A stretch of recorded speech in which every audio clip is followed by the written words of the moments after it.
We should walk in them. I entitled the message tonight, Position, praise God, for God's purpose this year. You are positioned for God's purpose this year. Hallelujah.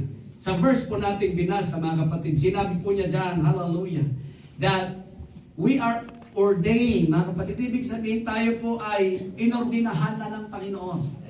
Hindi man natin alam yung future, mga kapatid, but God has an ordained future for us. Why did I say that?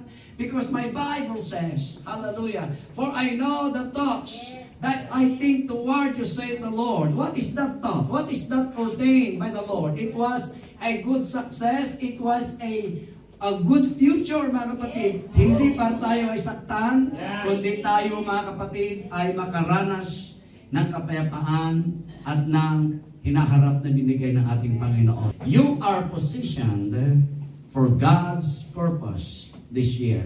Naniniwala ba kayo may layunin ng Diyos sa iyong mga buhay? Praise God. Kaya masabi ko, mga kapatid, that is our assignment for this year. To find the purpose of God, hallelujah, in our life. But I have a hint for you. Praise the Lord.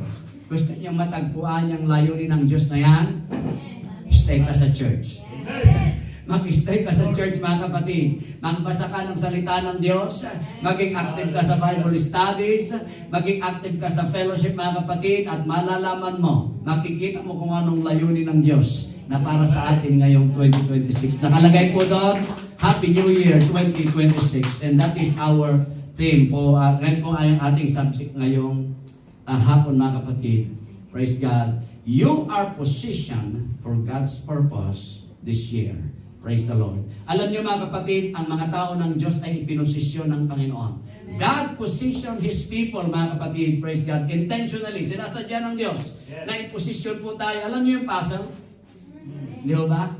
Mga kapatid, pagka ang bawat isa po sa atin ay katulad ng puzzle, mga kapatid, each one of us is like a piece of puzzle. Na mayroon tayong posisyon kung saan tayo nakalagay. Order for us para makita yung whole picture ng purpose ng Panginoon sa buhay natin, we must to be united. Kailangan nagkakaisa tayo, mga kapatid, kasi kung wala yung isa, sabi ko nga kanina, yung whole puzzle, pagka kulang yung isa dyan, hindi magandang tingnan. For example, yung puzzle na nakalagay doon is animal, mga kapatid, o magandang mukha. Praise God. Tapos, wala yung isang puzzle, yung isang puzzle na yun ay naitaon doon sa mata. Di ang pangit. Tingnan, mga kapatid, duling. Hallelujah. Pero pag yan ay kumpleto, mga kapatid, di ba napakagandang tingnan? The Bible says that you are complete in Jesus Christ. Tayo pong lahat, mga kapatid, ay hindi kailangang magkanya-kanya. Tayo po ay nagkakaisa, iisa sa katawan ng ating Panginoon. Praise God. God positions people intentionally for what? Number one, for growth. Para tayo po ay lumago. Ang paglago ng iglesia, mga kapatid, hallelujah, ay paglago ng bawat isa. Hindi lalago ang buong church, hallelujah, kung hindi maranasan muna ng bawat isa ang paglago. Growth begins individually. Ulitin ko, growth begins individually. Bawat isa sa atin, mga kapatid, and then our church will experience growth. I speak last night about, hallelujah, yun pong divine expansion na nais ng Diyos sa atin pong mga buhay. Tatlong bahagi yung binahagi ko kagabi, mga kapatid. We need to push forward, we need to stretch out, and we need to take over. Yan po ang kailangan natin gawin itong taon na ito, mga kapatid. Hallelujah. Upang malaman natin, praise God, ang layunin ng Diyos sa buhay natin. God positions people intentionally, number one, for growth. Number two, praise God, for service. Hallelujah. Ang church, mga kapatid, is not hindi lamang po ito organization, mga kapatid, but the church, hallelujah, is organism. Ibig sabihin, mga kapatid, ito po God's people. So, ang design ng church, mga kapatid, is maranasan yung paglago. Hindi lamang ng bawat individual, kundi ng buong iglesia ng Panginoon. I thank God, di ba, the church is growing. Praise the Lord. Talampakan natin yung Panginoon. Hallelujah. God bless the leadership. Praise God. Alisin mo natin yung pag-inggit-inggit. Kasi ang paglago nila ay paglago natin. Paglago naman. Hindi sila kaibaho sa atin, mga kapatid. Hallelujah. God position His people intentionally for growth. Number 2, for service. Yes. The Bible says, whatever you do it for Pastor Joel. No. Do it for the Lord. Yung iba, mga kapatid, hindi nasisiyahan sa pagluluto lang. Bakit ba? That's it. Bakit ba, mga kapatid? Sabi ko sa inyo, lagi kong in-encourage kayo, mga tagaluto lang. Ano? Huwag niyong mamaliwalain yung inyong lang. Huwag niyong lalagyan ng lang yung iyong ginagawa. Kasi sabi ko sa inyo, whenever you stand up on this pulpit, mas malaki ang responsibility. Mas nakakatakot nga dito na tumayo eh. Kasi makitaan ka lang ng konti, mga kapatid, praise God, wala ka na. Ay sabi ni Apostle Paul, huwag mag-nais ang sino man sa inyo na maging mga guro. Eh kung wala naman tayong gift, hallelujah, sa pagkanta, wala tayong gift sa pagpipreach, wala tayong gift sa soul winning, mga kapatid, praise God. Marami pong bagay. Yung simpleng pagwawalis sa church, kung ginagawa mo yan sa Panginoon ay ministry. Yung pagbisita, yung pag-follow up sa mga membro, mga kapatid, that is ministry. Amen. Oh, sabihin na natin na wala kang ginagawa, pero magaling ka namang manalangin at mag-ayuno para sa church. Ako, mas importante pa yan because that is the hidden ministry. Hindi ka nakikita, pero ikaw ay nananalangin para sa church. Sometimes we need, gustong-gusto natin yung nasa highlights, basta. Nandun sa pedestal. Pero nakakatakot yung nasa taas, mga kapatid, kasi pag bumagsak yan, masakit. Mas maganda yung nasa baba ka na pag bumagsak ka, kunti lang yung sakit. Di ba, mga kapatid? Praise God. Whatever you do it for the Lord. If pinusisyon ka ng Panginoon, hindi sa music, okay. Hindi sa preaching, okay lang. Hindi sa pagtuturo, praise God, pero baka sa ibang bagay. Then do it for the Lord. Gawin mo yan para sa Panginoon. And God will going to bless you. And not only you, mga kapatid, also the church. God position His people intentionally, hallelujah, for the impact na ipapagiging ng Panginoon. Gusto niyo ng impact, mga kapatid? Hindi audience impact. Praise God, hallelujah, kundi soul impact. Mga kapatid, kailangan natin gumawa. Tuwin sa tayo sa iba. Sa mabuting bagay, ha? Mga kapatid, I'm telling you this, and according to my experience, when you walk with the fools, you are going to be full. And that is the biblical principle. When you walk with the wise, you are going to be wise. Kung makikilakad ka sa mga taong bitter, hindi mo na mamalayan, mga kapatid, magiging bitter ka na rin. Sa totoo lang, mga kapatid, praise God. God position His people intentionally for growth, hallelujah, for service, mga kapatid, and for influence. Yan po ang kailangan natin gawin. Ma-influensyahan natin ang iba. Hindi ang iba ang mag-influensya sa atin, mga kapatid. Praise God, because God has positioned you this year. Hallelujah. This year is not an accidental, mga kapatid. Praise God. At hindi mo narating ang taong ito by accident. Sinadya yan ng Panginoon. We know that every breath, mga kapatid, na lumalabas sa ating mga ilong, praise God, ay galing sa Panginoon. Kaloob yan ng Panginoon. When God says cut, wala na tayong magagawa doon. Kaya salamat sa Panginoon, narating natin, praise God, we are in the third day of 2026, mga kapatid. Now, many people ask, maraming nagtatanong, mga kapatid, praise God, sa umpisa ng taon, anong mangyayari sa akin? Ano kaya ang future? Praise God. May mga tanong tayo, mga kapatid. May mga resolution pa nga eh. Sawa na tayo sa resolution, lagi na lang natin nag-preach ang pastor. Praise God. Huwag na rin kayo mag-resolution kasi hindi niya naman nasusolusyonan. Praise God. Hallelujah. Basta tanggawin natin, mga kapatid, maglingkod tayo sa Panginoon kami katapatan.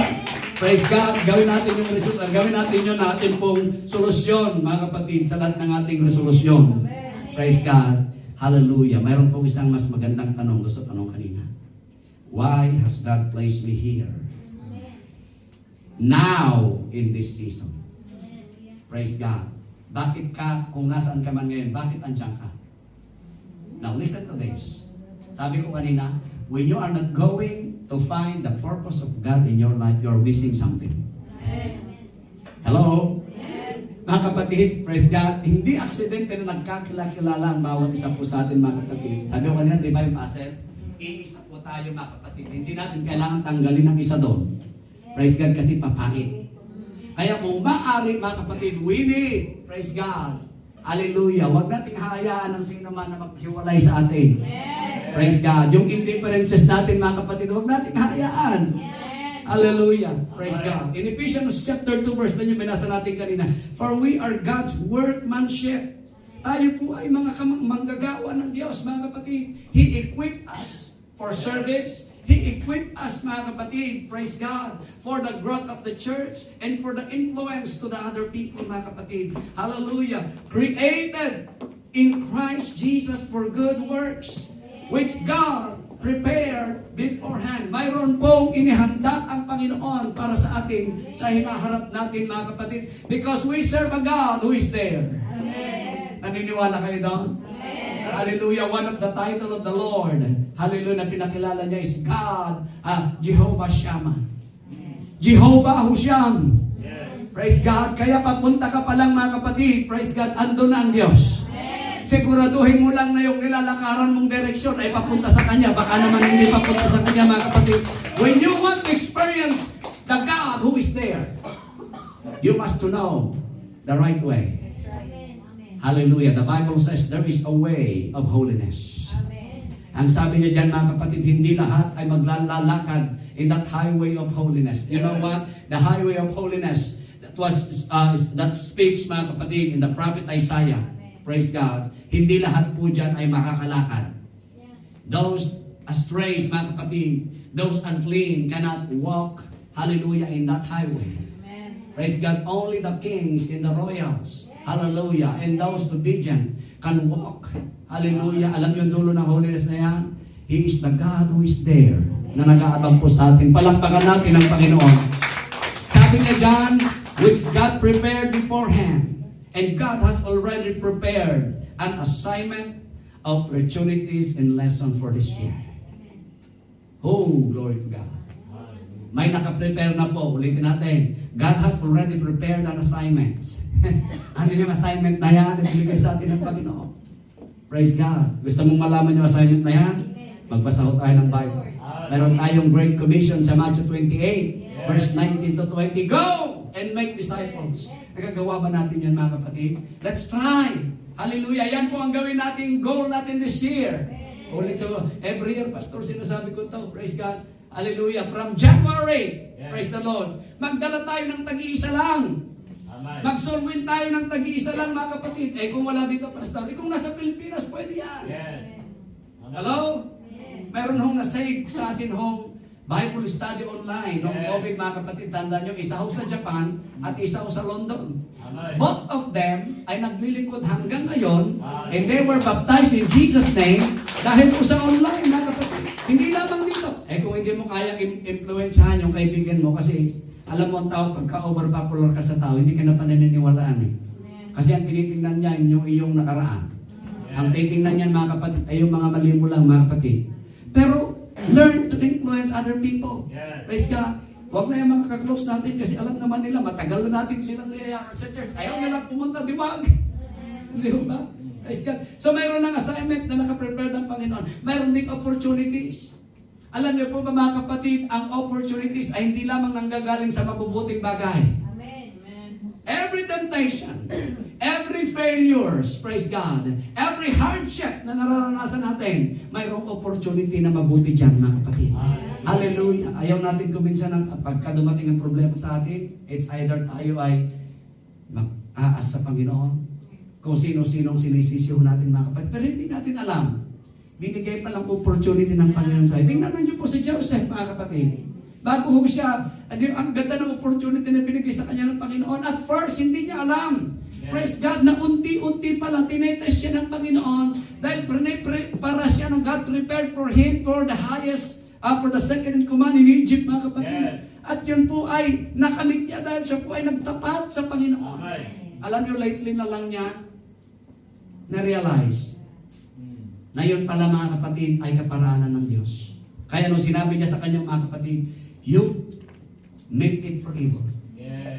But God meant it for good. Ang ganda ng preaching ni Pastor Sam last Wednesday night. Sabi niya, mga kapatid, we are not fighting against flesh and blood, but we are fighting against principalities and powers in darkness of this world. Hindi niya sinabi doon, mga kapatid, we are fighting against Satan, but we are fighting against the wiles of the enemy. Ano yung wiles, mga kapatid? Ito yung mga kaparaanan na ginagawa ni Satanas upang tayo ay atakihin. Simpleng salita, simpleng negative comment, mga kapatid. Gagawin ni Satanas yan. Alam mo sa Satanas, mga kapatid, pagka yan po ay umatake, mga kapatid, hindi yung extravagant na pagsubok agad. He is working in a little detail na pag hindi tayo naging aware. Hallelujah. Yan po ang magiging kaparaanan upang siya po. Yun ang, saan ba nanggagaling, mga kapatid? Praise God. Ang pagkakasira ng isang pader, di ba, yung little crack. Di ba, mga kapatid? Praise God. At unti-unti, pag pinapasok ka ng tubig yung crack na yon, praise God. Di ba? Nasisira na yung loob. Ganyan din po, mga kapatid. And so, Satan is using different. Pwede niyang gamitin yung katabi mo. Pwede niyang gamitin, mga kapatid, yung pastor mo. Pwede niyang gamitin, mga kapatid, any circumstances na maaaring makapagpahina sa iyong pananampalataya. Pero ang tanong natin, every time na makakaranas tayo ng pagsubok, ng kahirapan, mga kapatid, ng pag-atake ng sino man sa atin, let's ask a question.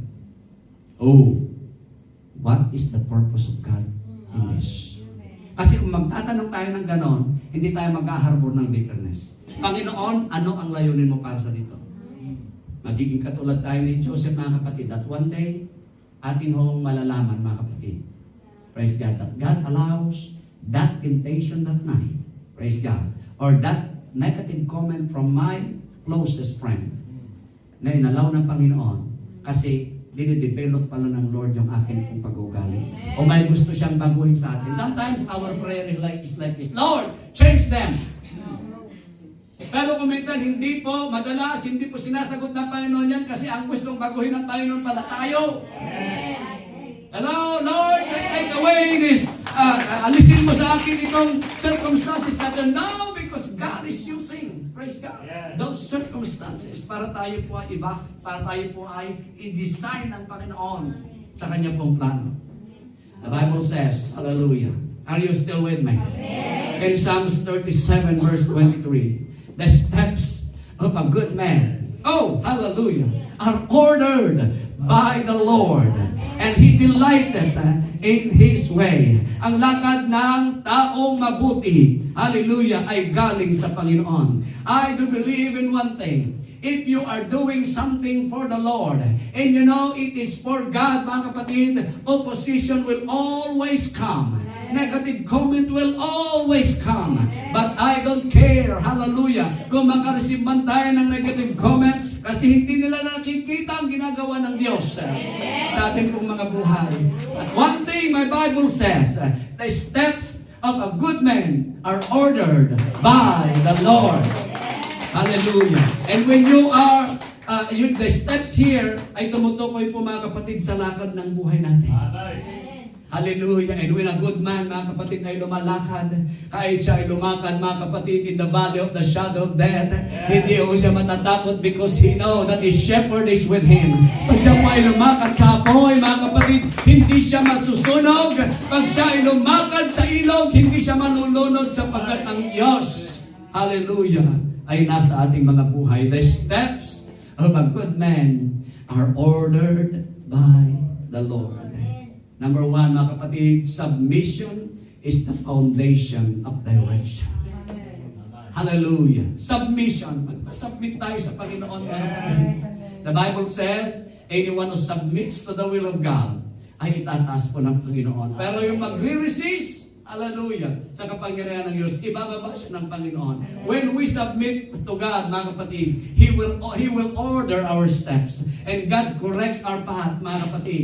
God protects our journey. When we say, the Lord is my shepherd, dalawa po ang baston na mayroon ang pastor. Ang una ay yung patusok na ganun, mga kapatid, praise God. At yun po, ang purpose doon ay pang pamalo. Praise God. Yung pang-correct. Pag kayong tupa, mga kapatid, ay lumilihis ng landas, pinapalo yan, mga kapatid, upang tayo ay bumalik doon sa tamang daan. At yung pangalawa mga kapatid is yun pong baston na mayroong umbrella style. Ano yon? Praise God. Yun po ay pangalawit o pang-save. Pagka yun pong tupa ay nasa bangin mga kapatid. Praise God. Kakalawitin niya yan at yun po isa-save niya mga kapatid. Yun po ay pagligtas ng Panginoon. Hallelujah.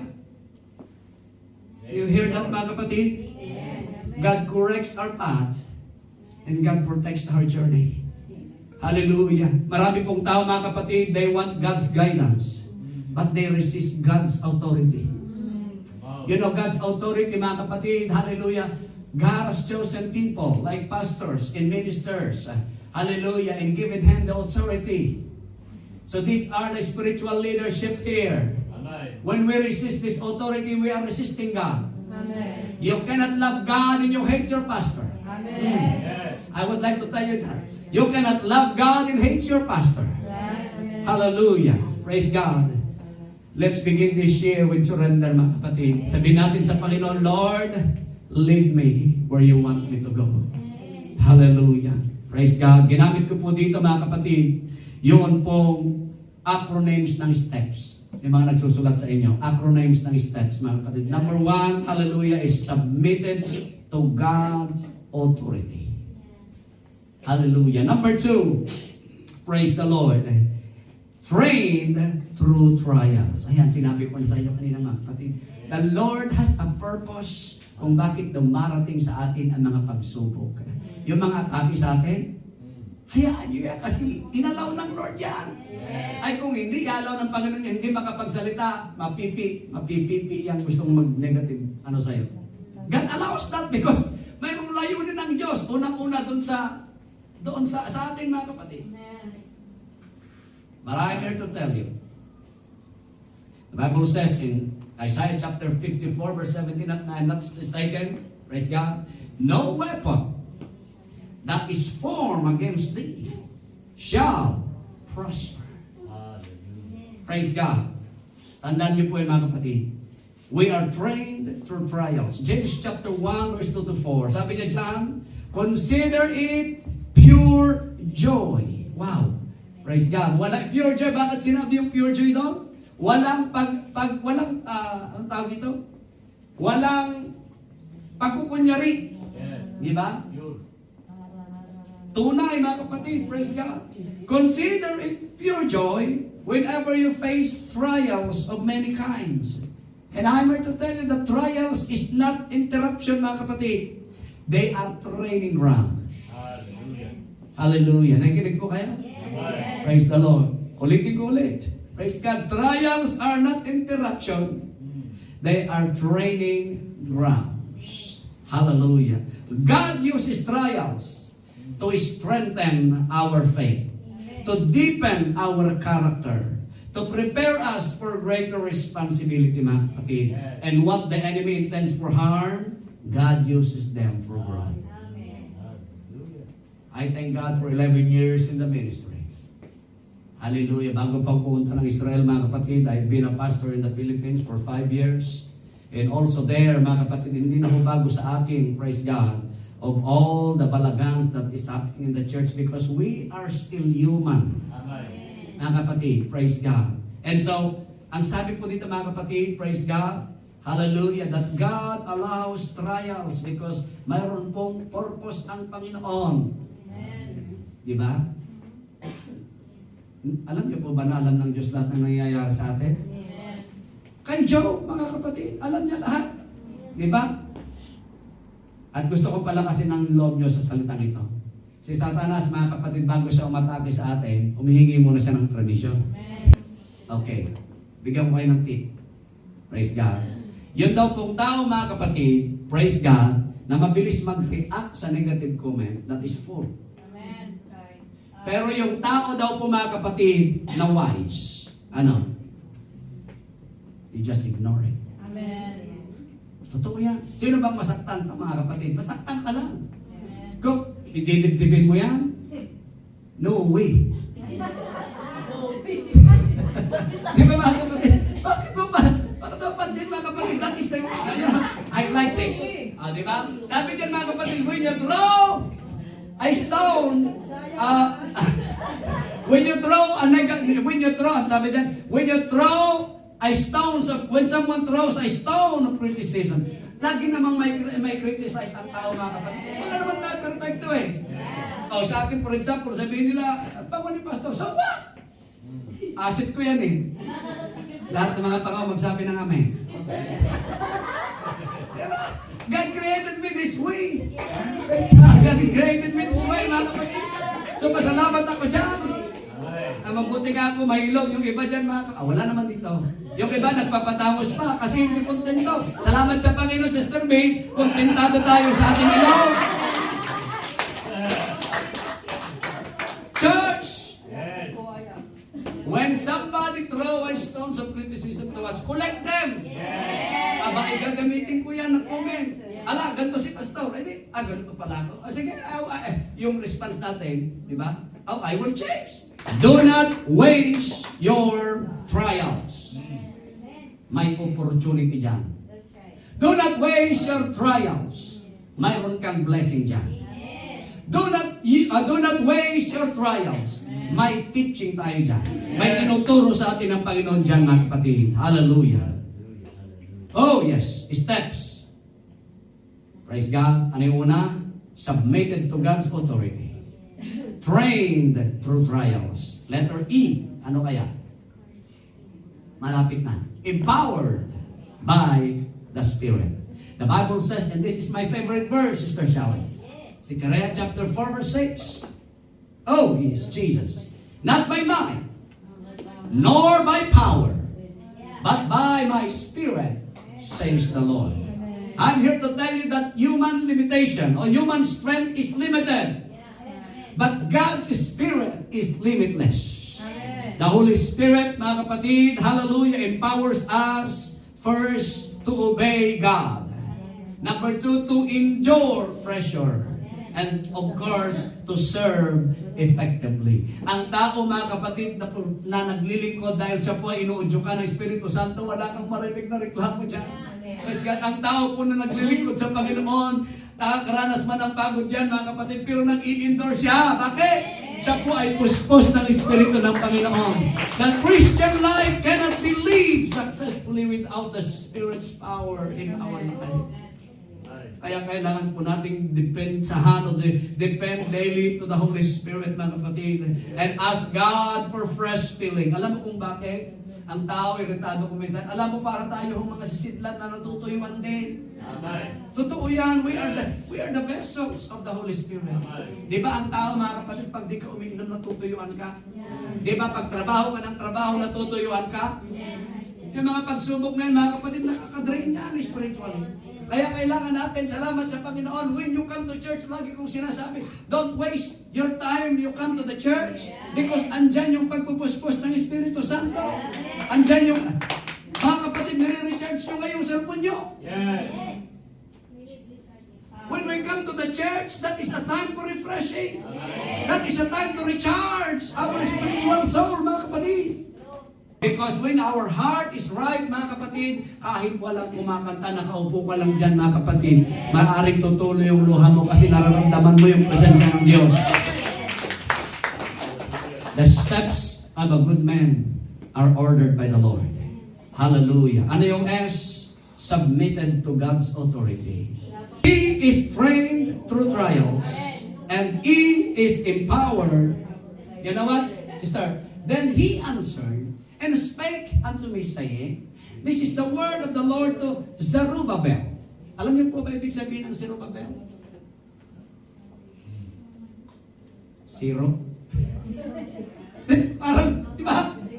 Mga kapatid, zero. Ibig sabihin, mga kapatid, praise God, he was helped by God. Now I can tell you this, we are zero. We are nothing. But if you make yourself available, God will going to help us. Yung Zerubbabel, mga kapatid, is help by God. Tinulungan siya ng Diyos. At ang sabi ng Panginoon, not by might, nor by power, but by the Spirit, saith the Lord of hosts. Anong gustong sabihin ng Panginoon dyan? ang ating ministry ay hindi nakasalalay sa ating sariling kalakasan yan. If all that we're doing for the Lord is from our human strength, mga kapatid, makaranas tayo ng burnout. Hello? Pag lahat ng ating hong ginagawa sa Panginoon, mga kapatid, ang ating hong motibo ay makasarili, mapapagod tayo niya. But if our motive, mga kapatid, praise God, at ang ating pong layunin ay mabigyan ng kapurihan ng Panginoon, hallelujah, wala tayong maririnig na reklamo. Praise God, kundi kagalangan lamang, mga kapatid. Praise God, hallelujah. Oh, number 4 is P. Ano yung kaya?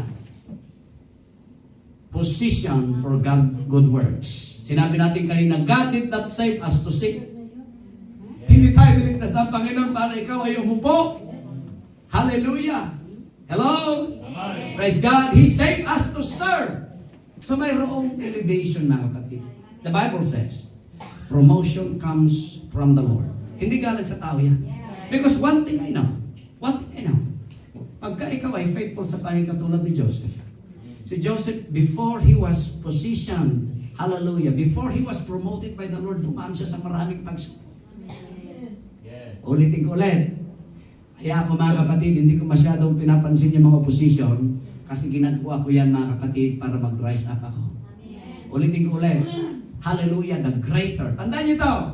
The greater the position, the greater the rise. And the higher the rise, mga kapatid. Katulad sa saranggola, paglakas ng hangin, hallelujah, pagtaas ng saranggola, mga kapatid. They that wait upon the Lord shall renew their strength.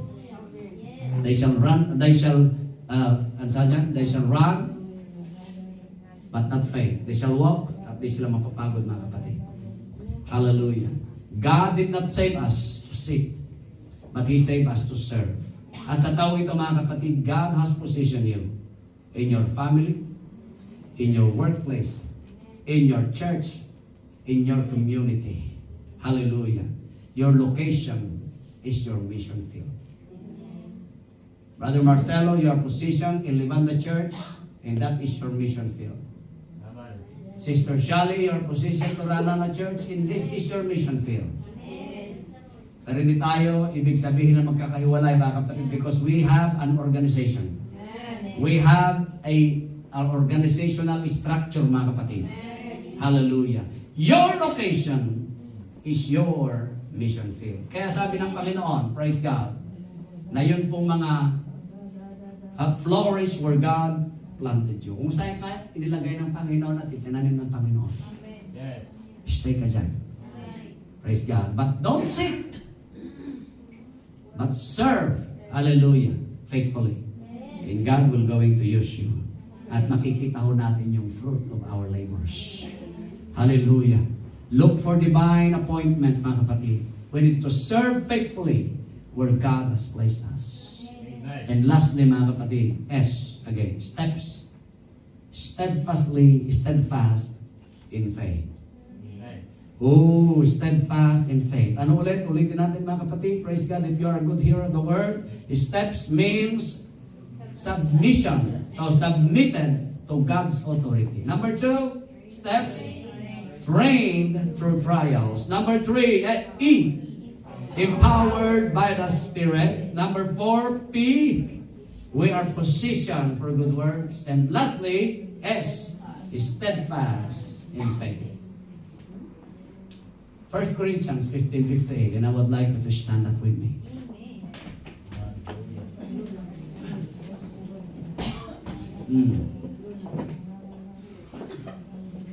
Hallelujah. Basahin natin ang sabay-sabay ang verse na ito, mga kapatid. 1 Corinthians 15:58. Hallelujah. I felt the presence of God in this place. Basahin natin ang sabay-sabay. Therefore, my beloved brethren, being steadfast, unmovable, always abounding in the work of the Lord, for as much as ye know that your labor is not in vain in the Lord. Steadfast, unmovable, hallelujah, always abounding in the work of the Lord. Yung mga nakaka-attend po ng 5 o 3 times o 4 times a week, God bless you. You are abounding in the work of the Lord. Hallelujah. You are abounding in the work of the Lord. Huwag niyong paghinayangan yan, mga kapatid. Pagpapalain ka ng Diyos. Praise God. Hallelujah. Mga kapatid, ang taon na ito, this year will bring opposition. May opposition. Maghanda tayo. This year may bring us delays. May pinagpipray ka pero nag-delay lagi. This year, hallelujah, ay makakaranas tayo ng discouragement. But steadfast faith refuses to quit. Hallelujah. Sapagkat ang umaayaw ay di nagwawagi. At ang nagwawagi ay di umaayaw.